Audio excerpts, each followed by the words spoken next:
4 থেকে 60 ডিগ্রি হচ্ছে danger zone. এখানে জীবাণু দ্রুত বৃদ্ধি পায়, সবচেয়ে দ্রুত বৃদ্ধি পায় হচ্ছে 37 ডিগ্রি সেলসিয়াসে। আলপিনের আগে জীবাণু থাকে 2.5 লক্ষের মতো থাকতে পারে, আর এখানে হচ্ছে 1,80,00,000। পুরো শরীরে কত জীবাণু আছে হিসাব করেন। ক্লিয়ার? আর ক্রস কন্টামিনেশন হচ্ছে খাবার থেকে খাবারে যদি জীবাণু যায় সেটা হচ্ছে ক্রস কন্টামিনেশন। এটা প্রশ্ন করা হয় না আজকে। আর হাত থেকে যদি জীবাণু যায় তাহলে হচ্ছে শুধু কন্টামিনেশন।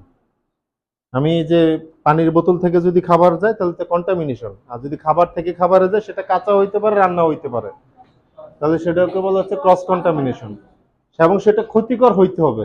ঠিক আছে? অতএব একটা জিনিস আমরা মনে রাখবো, পানি ফুটে হচ্ছে 100 ডিগ্রিতে, বরফ হয় হচ্ছে 0 ডিগ্রি সেলসিয়াসের নিচে, মানুষের শরীরের তাপমাত্রা 37 ডিগ্রি, আর ফারেনহাইট হচ্ছে 98.4 না কত ডিগ্রি ফারেনহাইটের মতো সামথিং আছে, একটু 98